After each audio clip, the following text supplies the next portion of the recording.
Hello and welcome to a new episode of the Sox Machine Podcast. I'm Josh Nelson alongside James Fegan and Jim Margulis. And this is going to be a happy episode as we record this on Sunday night, July 19, 2026, as the Chicago White Sox won another road series as they won 2 out of 3 against the Blue Jays. They're 6 games above 500. They're 52 and 46.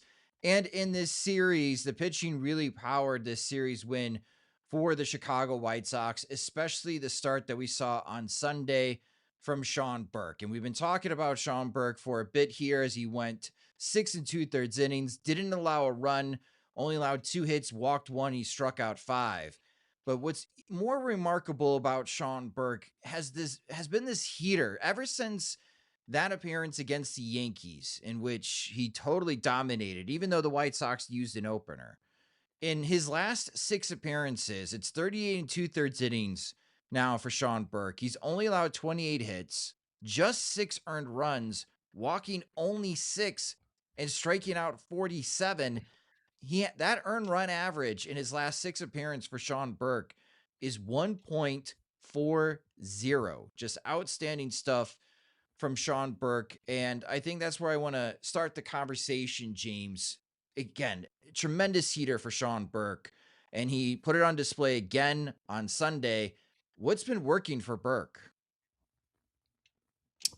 Well, he's throwing a ton of strikes, which is always helpful. That's usually the Will Venable analysis that he gives post game, which I always appreciate him not trying to expand outside of his lane as like a pass hitter. He's just usually like, yeah, usually when the pitchers throw strikes, that's good. Um, Burke, like especially for the Yankees series, kind of figured out something with his delivery. I don't know if we discussed it on here before, but like as far as like the timing of his counter rotation and how much he does and how he's able to kind of get separation a bit more with his kind of shoulders and hips in a way that gives him the extra juice. He was struggling with it more at the beginning of the season. He kind of felt it was tied together, but he did have like some neck stiffness that he was dealing with. It was making it a little bit harder for him to kind of get the same, kind of separation he wanted. And he felt like his neck was getting stuck when he brought his arm back to a degree. So it's kind of a little bit of like getting over, not quite an injury, not something that would IL him, but something that like affected him early in the season, and also kind of finding the exact rhythm and timing on it to do it with a lot of command, because when he's throwing hardest he also tends to have his best command. I felt Sunday was a little bit more like breaking ball heavy and more like that's what he rode to get through the game. Like he topped at 98. It wasn't like his fastball was bad. It just wasn't like, oh, he's got the 80th percentile version of it all night where he's just like sitting 98, 99, just like beating people on top rail all the time. It seemed a lot less like he had good command of both his sinker or his curveball and his slider, and the slider was really tight. And even if he wasn't getting whiffs down there, he was getting kind of like these bent over scoop swings that just didn't have much behind them. It certainly works. I thought Toronto's offense looked pretty bad all weekend in a way that like it certainly doesn't seem like a team that's about to turn it on. I know there's tons of injuries there for why they don't look complete, but in terms of like offense that's clearly not rolling. Maybe he didn't have like his biggest heater where he's just like, doing FU at bats to like even red hot offenses that he's shut down at points during the stretch. It did seem like he was executing to a level like offense that really isn't getting anything going unless you kind of started going for them a little bit, like with walks and free passes, like what Anthony K ran into. Um, he did well to shut them down. So like it wasn't like maximal Burke the way like maybe other points of the stretch was, but still fit in right alongside of like a very long stretch of being consistently very good. Which if you ask, I think I was talking to Sean about it previously. Is like that's what I've been looking for since in college. I've always had these flashes where I looked really good and people got excited about me like long term and my potential. But like what I want is like stacking like weeks of it and not having hiccups in between. So it's funny because he kind of had this point last year where he had back-to-back starts, where he walked 5 guys and he ripped off like a stretch of 3 pretty good ones. So I was kind of suggesting to him like, hey, you went through this before last year, maybe you could do the same. But he's obviously kind of turned it on for a longer period of time, in a way that he's certainly encouraged about going forward more than just like putting the bad taste of those 2 walk heavy outings behind him. Yeah, you mentioned the Blue Jays offense, James. It was a recurring storyline as the White Sox were on 3 different networks, Apple TV, then CHSN, and then Peacock on Sunday. Just everyone I can't believe that Vlad Guerrero Jr. has yet to hit a home run in the Rogers Center in the 2026 season. I don't know what's going to be happening to the Blue Jays after this series, and maybe they will end up selling, even though they don't want to throw in the towel yet.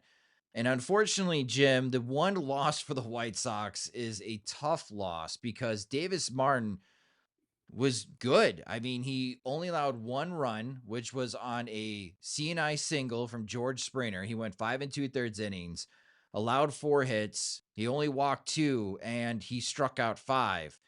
And in that start against the Blue Jays, he left after throwing 85 pitches. And Jim, this is something we talked about recently before the All-Star break and how Davis felt exhausted. He's already at 100 innings for the season. And checking it, the last time Davis Martin threw more than 90 pitches was in his start against the Atlanta Braves back on June 10th. Do you think it's wise for the White Sox to maybe limit Davis Martin, maybe make him more of an 85 pitch type of starting pitcher right now to try to conserve some energy for later in the season? I think it's a couple things. One is the energy component and him, not looking his strongest over the last, month or so. But there's also been a lot of low scoring starts for Martin, or at least not a whole lot of run support. You're looking at like 19 over his last 8 starts. Last two games, they have not scored a run for him. So I think it's a matter of a little bit in terms of times through the order penalty that Martin, he tends to be strongest at the start of games, tends to be more susceptible to loud contact at the end of games or end of his starts.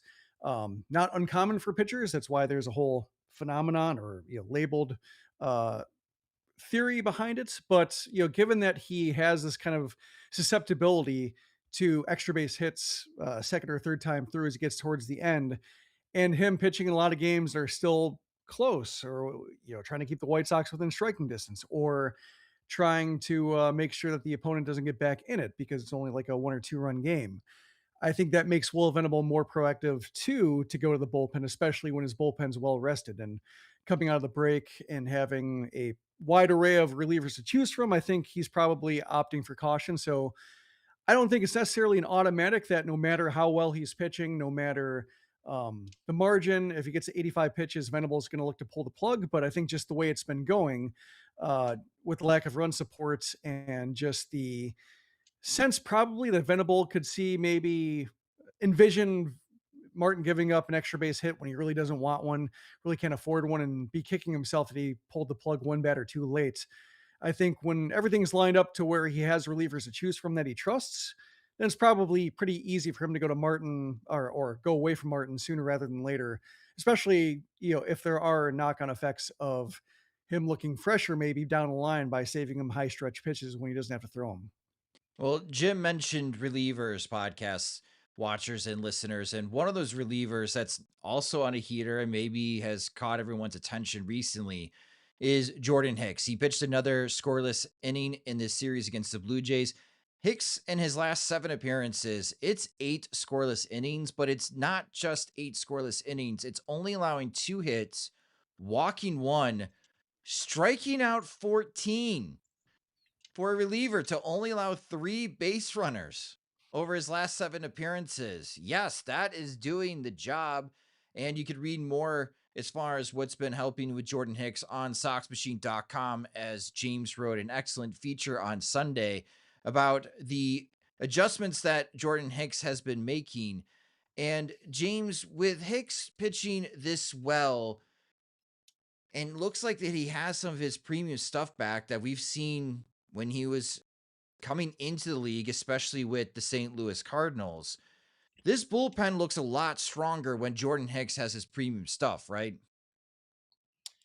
It's a one more leverage guy stronger, and in terms of I think maybe during their most successful stretch of the season, you felt like they had Taylor, Hudson, Newcomb, and Dominguez as kind of like the four guys they were cycling through. Tyler Davis would pop in there a little bit if their matchup worked. Right now, you probably don't really have Sir Anthony quite yet on that circle where you're not giving him like any opportunity he gets that's kind of leverage at this point. It seems like it's very tailored to him, and that's not necessarily like a big demerit. It's certainly down from closer, but it's not something that's not clearly in consideration with like Brian Hudson getting slates of lefties. I feel like maybe Dominguez is a step down from that, but one, if you have Hicks in that mix, you kind of now have that same level of flexibility between options late that you want. I would say as far as like by the time you get to the postseason, which is obviously what they're shooting for at this point, one, you have to account like Hicks already missed a month with injury this season. He throws extremely hard. Like you can't just be like, oh, we got our four in mid July and be like, we're good now. Dominguez can get back when he can. I would say you really want their like, especially postseason wise, to go like 5, 6 deep into guys you feel like you can trust, at least in certain situations. That's a real separator that time of year for navigating those series when they get really tight. So getting Dominguez back to that level, adding someone to the deadline, someone like Tanner McDougal, Hagen Smith, just other options kind of stepping forward. Trevor Richards being suitable and not homer prone. Those are they're like maybe small, like kind of on the horizon candidates to step up. So I think it's important. It certainly makes navigating the next couple of weeks it makes the process of getting Sir Anthony Dominguez right a bit less, everything's righty on every appearance. If you have another reliable righty you can go to for kind of these middle to high leverage opportunities that aren't necessarily Grant Taylor's, I think that's important. As far as like, hey, this is like a deadline edition and you don't need to add stuff at the bullpen, or the bullpen's as deep as it needs to be. I don't think we're quite there. I think there's still a lot of room for Tanner McDougal or Hagen Smith or other kind of members from Charlotte, or even Shane Smith, who knows what like it comes up with like just generally their top level pitching depth. There's still a lot of room for that to come in and make themselves very useful, because I think it's kind of unsettled as far as like leverage ladder outside of like those 4 or 5 guys. Well, James mentioned as far as adding to the pitching staff, and on Sunday in his USA Today column, Bob Nightingale had a note about the White Sox in which that he wrote that the Chicago White Sox have sent Nick Hostetler, their special assistant, to keep tabs on New York Mets starter Clay Holmes, who recently has begun his rehab assignment after breaking his right fibula back on May 15th. And James mentioned it, Jim. The White Sox could still use some bullpen help. Maybe that comes internally.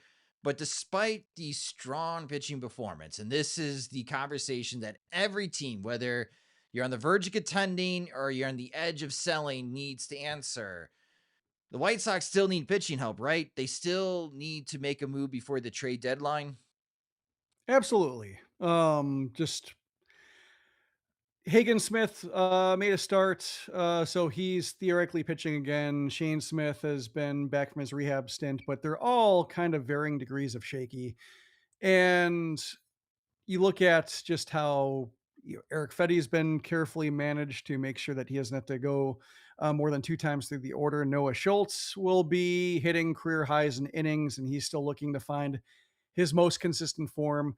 So there really isn't anybody, outside of like the top 3 starters who is like guaranteed to take a start, or as close to guarantees you can get for a pitcher over the rest of the season, and handle 5 innings with any regularity. So yeah, they need starters. It becomes a matter of like who you push out if everybody's healthy. But between Fetty being somebody that they have to mitigate, and then Schultz, probably somebody they want to bake and rest for at some point if he's looking like somebody who is going to be part of postseason rotations or postseason pitching staffs, then yeah, they definitely need an extra arm. They need, and this goes back to the conversation about offense, like more arms and spots, basically, is what you're looking for on the pitching side. You can always use more guys than you actually have, especially on the pitching side. That's why they say you never can have enough pitching, and the White Sox don't really have enough pitching right now. They're doing a great job of spreading it out like as immaculately as you can. It's like the perfect comb over. Like at certain angles, you're like, oh, that's they're doing great. And then some other angles, or if the wind catches them the wrong way, you're like, you need some more there. So I think that's kind of where they're at right now. Well, the White Sox pitching, again, only allowed 5 runs this weekend against the Toronto Blue Jays. That goes a long way in helping for their series win. Before we talk about the White Sox offense, I want to remind you that you can shop the 2026 All-Star Collection now at the new look foulterritoryshop.com. The drop features every White Sox All-Star, including Munetaka Murakami, Miguel Vargas, and Tristan Peters. Keep an eye out for more officially licensed gear throughout the rest of the season and the postseason at foulterritoryshop.com. What if you can actually have it all? And I'm talking about Mint Mobile taking the premium wireless bouginess Kratz, but then bringing it to the transparency in pricing and the affordability in pricing. They're going to lay everything out there with a cheap bill that, you know what, everybody can handle right now. You can even bring your current phone and your number if you're thinking about it and you're like, I'm worried about that. No worries. They have you covered because they're able to convert people all the time to the Mint Mobile way. Go to mintmobile.com/territory. That's mintmobile.com/territory. Cut your wireless bill to $15 a month at mintmobile.com/territory. That's it. There's no catch. Upfront payment of $45 for 3 months, $90 for 6 months, or $180 for 12 months. Plan required, $15 per month equivalent, taxes and fees extra. Initial plan term only. Greater than 50 gigabytes may slow when network is busy. Includes up to 20 gigabyte hotspot. Capable device required. Availability, speed, and coverage varies. See mintmobile.com. Howard, I'm so glad I saved your number. My husband fell at a construction site and is in critical condition. I knew it wasn't safe. I'm very sorry to hear that. I just want to let you know I'm here to help. Yeah, tell me more about it. Work injuries not only affect the victim, but also everyone around them. Inc. and Law is Chicago-based and here to advocate on your behalf. With over 100 attorneys and staff, if you or someone you know has questions about a work injury, call 312-6-million. Injury law made personal. That's Inc. and Law. And the White Sox had a huge offensive outburst in their Friday night win against the Blue Jays where they scored 12 runs. And then on Saturday, facing old nemesis Shane Bieber, not a fun time, but they were able to manage to squeeze out some more runs on Sunday thanks to big hits from Colson and Braden Montgomery, as both of them really stepped up offensively. And for Colson Montgomery in his series against the Toronto Blue Jays, Montgomery went 4 for 11. He did hit a home run on Sunday. That's his 24th of the season. Also had a bases clearing double in Friday's big win, drove in 4 RBIs. And Jim, I know that there is a lot of strikeouts. There's quite a bit of swing and miss in Colson's game, but his ability to generate the big hits, like we saw this weekend against the Blue Jays, do those quiet those swing and miss concerns? Comes to his overall game, there was the ball that got under his glove as you start to try to figure out like whether he's truly a plus shortstop or if he is when his back is perfectly healthy, but whether that's acting up on him or not. He's got some like natural either wrinkles in his games, things to manage, things that can, the back flares up on him, the strikeout right flares up on him. There's a lot of things to manage to where when you're talking about Colson, like you kind of have to update your priors on a week to week basis because the picture could have changed dramatically since the last time you talked about him. So I think there is a certain level of maybe not fatigue, but just the amount of effort that goes in talking about Colson and thinking about Colson that maybe other players don't have. The thing is, though, right now, as he's making the league minimum and his pre-arb and everything like that, you don't want to let that color your judgment of him too much because he might have some frustrating tendencies or he might not be, the traditional middle of the order hitter because of, his ability to be pitched to sometimes, but he's tying up precious few resources when it comes to the money he's making, the players he's blocking or not blocking. So he's a valuable player to have in the mix, no matter what. There could come a point as the shortstops come up. We'll see what happens with Rock Chalowski when the White Sox get him in the system and, what kind of timeline he puts himself on over the next 6 baseball months. And that could maybe change exactly where he fits in and whether he's a fixture in the middle of the infield or in the middle of the lineup, et cetera. But right now, given where the White Sox are, is a pleasant surprise, given that no matter how bad he looks, he does have these bounce back games or bounce back series to where he is one of your more dynamic hitters in the field, to where you just kind of have to ride the snake right now and be okay with it and make peace with it. I think the same thing with Murakami as he gets his timing back, as he's got the plus plate discipline that's starting to materialize in walks, but the timing still isn't there. But the White Sox weren't expected to contend this year, and when they're contending with guys who are flawed enough to where like everybody still considered them like a year away from contending. So I think this is the weird in between patch the White Sox are in right now, where Montgomery still has these rough edges to try to smooth down, but also he's very important to them winning right now, and I think the calculus is that he'll uh, put more on the table than he'll take off it. And I think that's, when it comes to the White Sox and being, having a frontline offense and then having some issues behind it and building depth, you just kind of have to take all of the plus contributions you can and then try to figure out how to mitigate it either with lineup balance, with days off, with the kind of players you target at the trade deadline. A lot of ways you can do that. My favorite at bat for this series happened on Sunday with Andrew Benintendi standing at second base, and the White Sox were up 2-0, and Braden Montgomery was at the plate. And we're still learning a lot about Braden Montgomery. Montgomery's still learning about Major League pitching. But against Trey Yesavage, Braden Montgomery was down in that count 0-2, and Yesavage challenged him with a fastball up and out of the zone that Braden Montgomery was able to fight off. I thought that was a good sign. That was a tough pitch. It was a ball, but Montgomery stayed alive in the at bat, and he stayed alive, and he was able to pull through with an RBI single to center field to extend the White Sox lead to 3-0. And in this series for Braden Montgomery against the Blue Jays, he went 4 for 12. He had a double. He had a bases clearing triple in Friday's big win. He had 5 RBIs over the weekend. In his last 4 games, Braden Montgomery has 9 RBIs. He's been quite the run producer for the Chicago White Sox.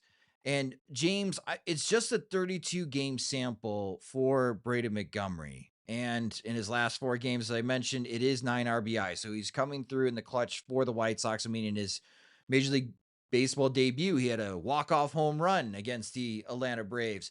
What are your thoughts about Montgomery's overall game that we've seen so far? I think he's exactly like a 99 WRC plus after Sunday. You mentioned that at bat. I think especially coming up from what he did at AA and AAA, like contact rate and striking out was kind of a concern. And to see him, he's looked more like certainly some of his swings and just like the nature of his swing, it just looks like this incredibly like jacked person, like making himself into a human slingshot to hit the balls like as hard as possible. There's still some swings that look like that, but there's a lot more like hitability and adjustability than like maybe you would have thought based on like how much he struck out in the minors and what his contact rates are. He's running like well above all that right now, and you're also seeing him like it's not someone who's just the types of hits that he's had is a lot of like flicking doubles to either left or right side, kind of hitting the ball where it's pitched or taking advantage of situations to poke something through the infield or, kind of flatten his barrel out to get something to the top of the zone.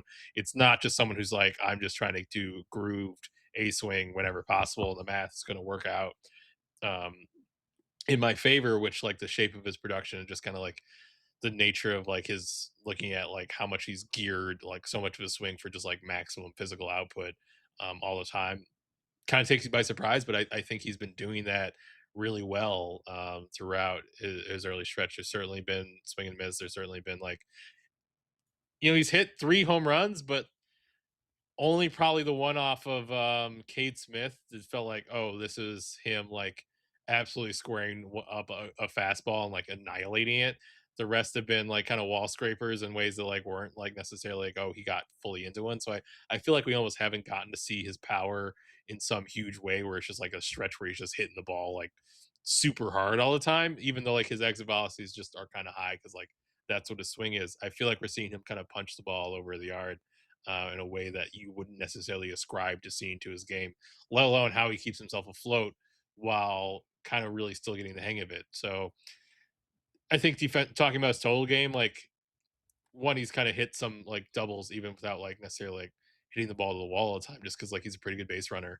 It's not like what's emphasized for him, but he's still clearly pretty fast because he's pretty young. He's pretty bulky. He's gonna like slow down as he gets older, but like he's still pretty springy right now, and can stretch hits for extra bases, can get the triples.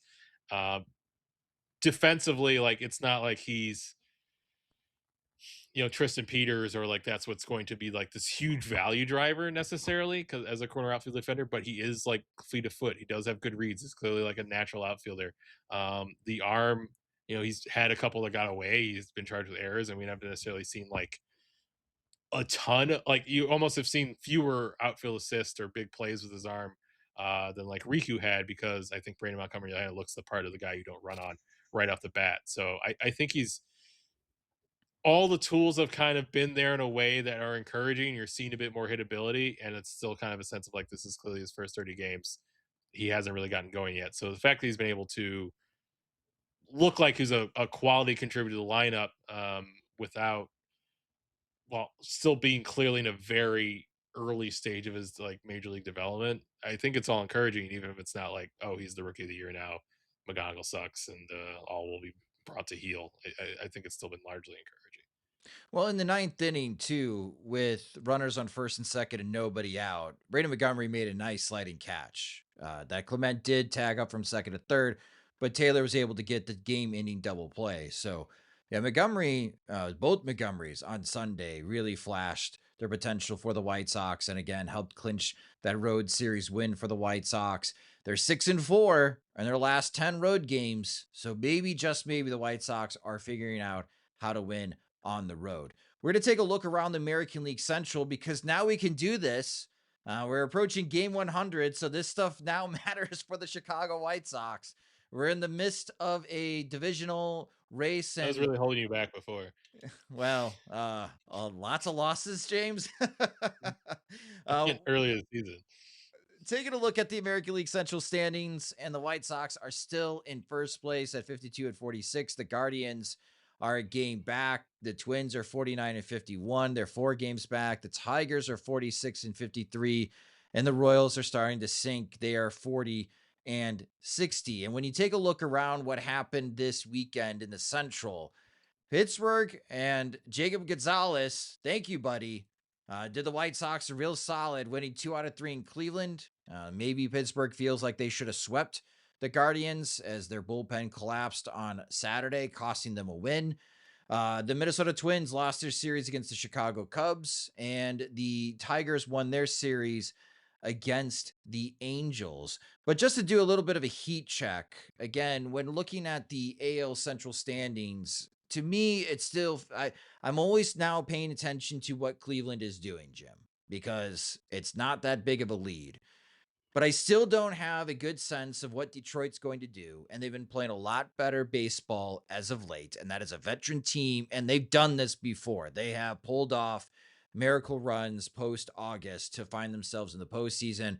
And I still can't make sense of what's going on with the Minnesota Twins. So Cleveland, Minnesota, Detroit, which team worries you the most from a White Sox perspective? I think I would rate Cleveland first, Detroit second, Minnesota third. Cleveland, because of just the wins they've already banked. And, speaking of teams that have done it before, have done it with less talent, or with talent that's been older or more flawed. Like, you're seeing younger players who are supposed to be fixtures being integrated into this offense. They do have a good farm system, either which to pull from or to trade from, so they can add if they ever feel like adding. The Tigers are, I think they're one of the best pitching teams in the league, especially since like the last month and a half or so, where they've really turned it on, and a lot of that was without Scooble. So if he's back and they remain, committed to him, and committed to him being in the rotation for the rest of this year, and not wanting to cut their legs out from under him, then he's going to be part of it. It's going to be tough to score runs against, and their young players are performing like you want them to, like in terms of like Dingler and McGonigal. Like, they are exactly the young players you want. It's been a lot of other weird failures or injuries along the way that have hurt them, but like they have a couple of fixtures that look to be dangerous for a while as well. So they have some they're kind of Cleveland like, but I think probably a little bit deeper on the pitching side, at least with like frontline talent. And then Twins, I don't.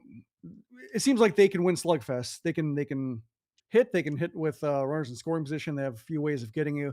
So like they're probably going to make it painful. Like I think they tend to have the pitching staff blowups as well that hurt them and make it just as painful for them. So I think they strike me more as a team that you can't write off. They could probably play a great spoiler, and they look like they're just going to cause chaos. Like it's going to be a bar fight against them to where you're locked up with the Guardians and the Tigers, and all of a sudden where that chair come from, and the Twins threw it.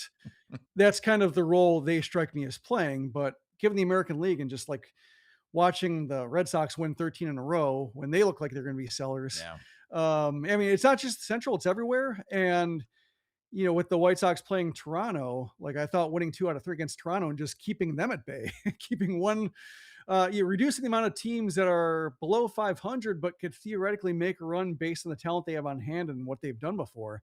I think these series wins against those kind of teams are just as important in trying to clarify the picture as much as these head-to-head wins against Cleveland, even though those obviously help. But given that the White Sox got swept by the Tigers and that helped Detroit get back into it, I don't think you can give these teams on the periphery extra life if you can avoid it. Yeah, Russ Dorsey on Yahoo Sports wrote a great column. It was about the Boston Red Sox and their run, which Jim just mentioned now is 13 straight wins for the Red Sox. So I don't feel so bad about the White Sox getting swept by the Red Sox. Everyone's getting swept by the Red Sox right now. But he had a great ending to that column where it just feels like in the American League, one good week can radically change the outcome of your season right now. And for everyone in the American League Central, a team goes 5-2, White Sox go 2-5, then all of a sudden the standings flip on its head. So that's why the series win for the White Sox is big, especially they gain a game on Cleveland in the standings, and the White Sox road trip now continues to Texas.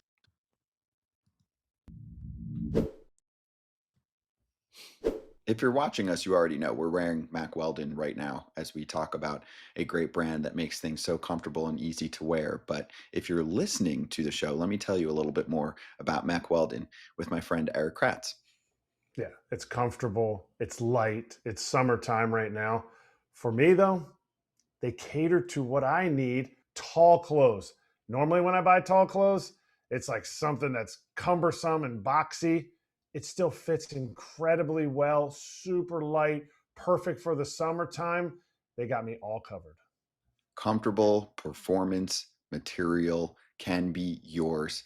Mack Weldon is the spot. Don't sweat the heat this summer. Feel as effortlessly cool as you look with Mack Weldon. Go to mackweldon.com and get 20% off your first order of $125 or more with promo code FOUL. That's MACKWELDON.com, code FOUL.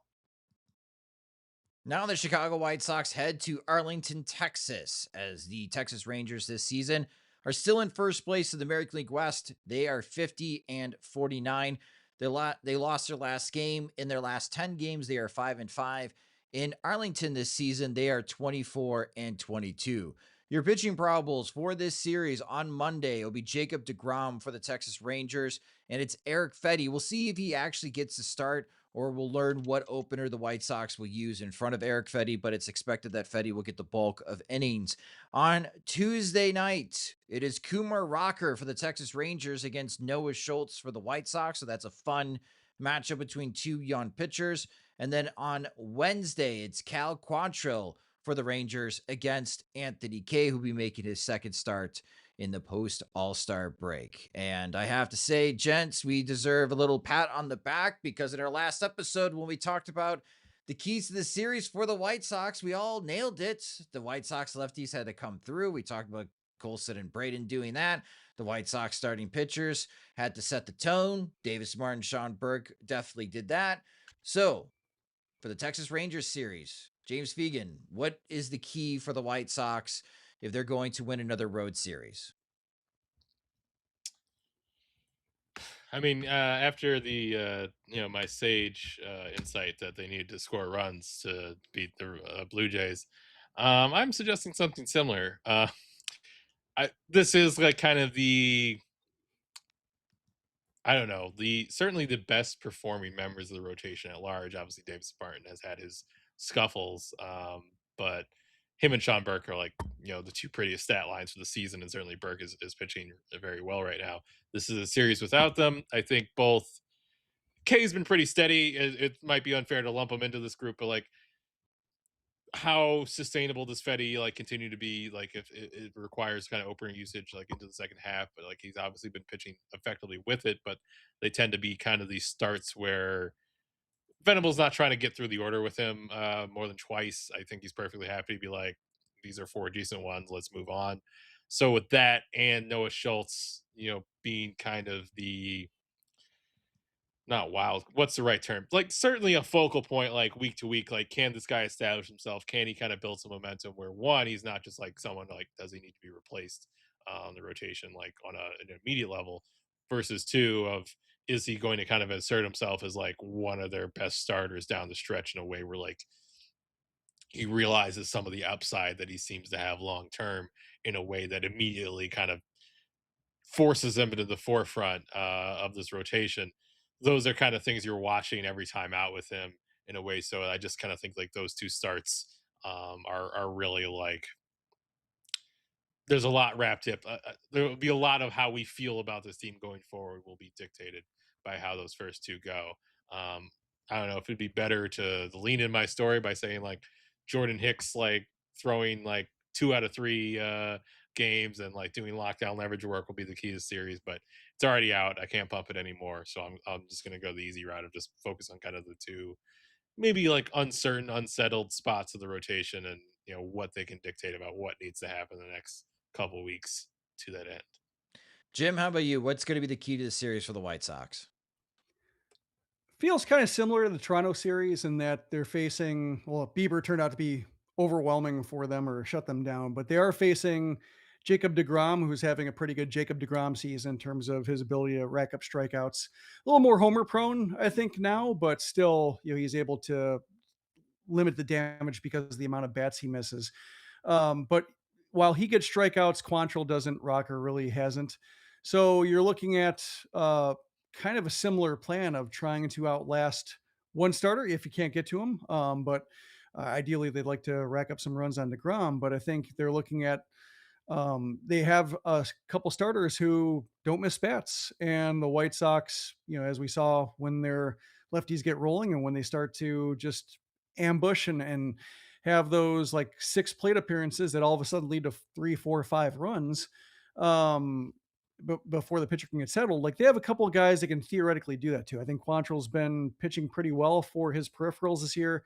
Rocker, given his entire history basically since he was drafted in terms of how much he's had to overcome or how varied the reads have been, like he's having a fairly stable season. I think I think he's surprising me by just how like normal his season has been compared to like all the outcomes that could have sprung from it. But they're gettable. And so I think it's kind of similar to where like it seems like the Rangers are giving up a lot of runs, so the White Sox can get in on that while they have their back end of the rotation going because based on who opens or how long they try to go with Fetty or what version of Schultz shows up, they will need to score runs. Yeah, on the pitching side, for me, I think the key is we know the bullpen is going to be used. To piggyback on James's point, with Fetty and Schultz going to the first 2 games, the White Sox are going to need some help from the bullpen, or they're going to need to take on quite a few innings. So I'm looking at like what production the White Sox can get out of Chris Murphy and Tyler Schweitzer in the next couple of games. If they do take on multiple innings, can they put up zeros? If they can buy time for the White Sox offense, especially in late in games, if White Sox need to charge, if they're struggling a little bit against these starters, it would also help guys to see Munetaka Murakami hit for power. He got the double against the Blue Jays, maybe a couple feet away from hitting his first home run. It would be great to see Murakami finally get into a pitch and hit a home run since returning to the White Sox. He's still at 20, but he did a good job getting on base. He walked 3 times in this series against the Blue Jays. So add in those 2 hits, he got on base 5 times. It would be great if Murakami can finally get into that home run power. And we know how streaky he can be, as he's already had 1 streak this season of hitting a home run in 5 straight games. It would just make the lineup a lot more lethal to end this road trip. Hopefully another road series win for the Chicago White Sox. But we'll be recapping that series between the White Sox and Rangers later this week, which you'll be able to listen to the Sox Machine podcast wherever you listen to podcasts such as Spotify and Apple Music. You can also watch the show on our YouTube channel. It is now a video podcast. You guys have been asking for a long time about video podcasts. Now we do have it.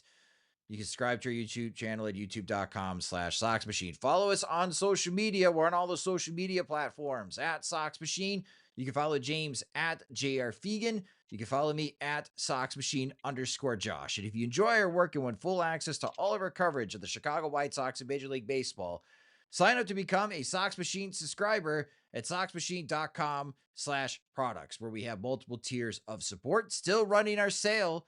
So the first month is just 53 cents for the $5 a month tier. So take advantage of that.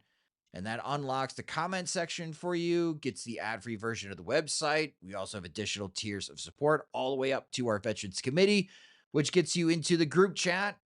Great to have, especially when James is at the ballpark, and upcoming whispers and gossipers as the White Sox approach the MLB trade deadline on August 3rd. So again, become a Sox Machine subscriber at SoxMachine.com/products. The Sox Machine podcast is a production of SoxMachine.com. You're on for all things Chicago White Sox baseball and part of the Foul Territory Network. Alongside Jim Margulis and James Fegan, I'm Josh Nelson. Thanks for listening and watching.